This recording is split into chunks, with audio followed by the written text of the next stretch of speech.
Nes žmogus tam tikrais evoliucijos lygiais jis negali priimti tos tiesos. Krikščionių yra tiesa vienokia, budistų kitokia. Ir krikščionių tiesa laikui bėgant, jinai kinta. Ir jinai kinta, ir jinai susiskaidė į katalikus, pravoslavus ir protestantus. Taip.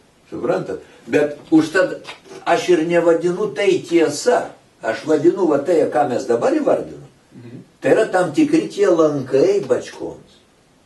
Tai yra tam tikras susitarimas laikyti vienus ar kitus dalykus, prasmingais va šitai visuomeniai.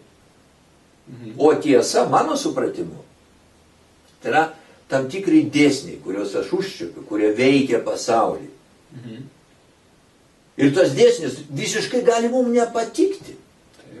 Ir tada žmonės nenori to pripažinti dėsnių ir nenori to pripažinti tiesą, nes jis jiems nepatinka tas dėsnis. Ir vat vienas iš jų yra, ir pats su juo sutikai, kad žmonės iš principo turi nevienodą potenciją.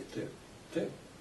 Tai yra labai skaudus dalykas. Taip. Bet jeigu tai yra dėsnis, tai vadinasi, tai yra tiesa. Vat aš tai šitai vadinu tiesa. Taip, sutinku. O visos tos teorijos, tai yra, jos iš tikrųjų kinta. Ir tai pačiai visuomeniai vienu etapu istoriniu gali būti pagoniški dievai tiesa. Kitą kartą. O praeis 100 metų gal mes islamą jau čia dievus turėsim. Bet čia yra netiesa. Čia yra... Aš labiau linkęs manyti, kad vėlgi visa tai, kas vyksta mūsų aplinkoje, tai turi tam tikrą tikslą. Ir žmogus kaip rasė. Oi, Povilai, vėl tu stoji į Dievo. Toks įspūdis, sakau, kad vakar buvai sutikęs Petrą kokį šventą. Ir jis pasakė, kokie čia tie tikslai. Tu gali manyti, kad yra. Kiekvienas iš mūsų galvojam, kad viso to, kas čia vyksta šitam pasauliu, turi būti kažkoks tikslas. Bet kas šiandieną atsistos ant bačkos ir drįs pasakyti, kad jis žino tą tikslą. Viską, ką tu dabar man beišsakytum, tai bus tik paties noras galvot, kad tai yra tikslu, ką pats įvardinsi. Aš iš karto oponuoju. Tu negali žinot, koks yra tikslas va šitos, va šito pasaulio. Užtat ir sugalvoti yra įvairius konceptai. Filosofiniai, religiniai, moraliniai. Ir tada per tą konceptą kiekvienas bando pasakyti, kad va tai yra tikslas, kuris šiam koncepte yra užprogramuotas. Bet tai yra tik jo, net ir Biblija, kaip kažkas besakytų, jinai yra žmogaus rankų kūrinys.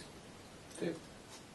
Ir kai kažkas atsistojęs ant bačkos labai man aktyviai aiškina, ko norėjo vienas ar kitas ten iš tos knygos herojus, aš jo visada klausiu, kada paskutinį kartą buvai sutikęs tos herojus, kad taip gerai žinai. Ir suprantama, kad jis man nieko atsakyti negali. O kodėl didelė dalis žmonių kimba ant šitokių teorijų? Tai mes jau sutarėm. Kadangi didžioji dalis žmonių patys susikurt pasaulio vaizdo, kažkaip sustiguoti nors į kažkokią tai struktūruotą vienetą, jam neišeina. Ir jie tada įsikabina į vieną arba kitą gatavą modelį pasaulio, kuris nebūtinai yra teisingas, jis greičiausiai yra neteisingas. Šitoje vietoje aš dar pasakysiu tokį teiginį. Aš nustebau perskaitęs tokį... Bet tiek nutolom nuo pradinio mūsų pokalbį tikslo. Viskas gerai.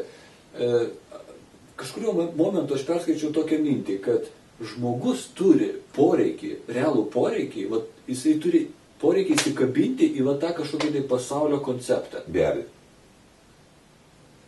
Nes, tarkim, aš savo charakteriu ir savo asmenybės tokiu, kaip sakyt, tipu esu egzistencialistas. Mane visada domina reiškinys ir jo pati esmė to reiškinio. Ir aš save dažnai kaltindavau, kodėl aš taip, kaip sakyt, ko aš ten taip giliai lendu. Tai ar esi absurdo jausmą patyręs tokiu atveju, aš paklausiu? Nes berods Camus dabar, ar Sartras, ar Camus, galiu maišyti. Atrodo Camus, gal teko skaityti, sako, kaip jie aplankė absurdo jausmus, o jie giekšti save vadino, tokiu žodžiu, sunkiai ištariu. Ir sako, tu kartais, Camus berods, Camus sako, einu gatvę, matau, žmogus kalba telefono būdelį kažką ten, nieko nesigirdys, Ir vat mane aplanko absurdo jausmas, visko, kas vyksta. Ne. Ir paskui, sako, pajutęs tą jausmą, tu arba pasitraukia iš šito pasaulio, nes jis yra nepakeliamas, aš jaučiau, aš esu jį pergyvenęs. Tai man buvo 20 metų. Likus kažkokiai sekundžių daliai prieš atsibudimą, aš fiziškai jausdavau šito pasaulio absurdą. Ir tada yra du keliai, kaip ir sako egzistencialistai. Arba tu nutrauki šitą būseną, arba tu visą gyvenimą ir kovoji su to jausmu. Ir išmoksti su juo susitaikyti. Bet čia, Povilai, yra visiškai kiti dalykai. Tai yra, mes, kad dabar su tavimi nagrinėjom, čia yra žmogaus problema. Ir jinai yra vienoda tiek brazilui, tiek lietuviui. Tai yra atskiro žmogaus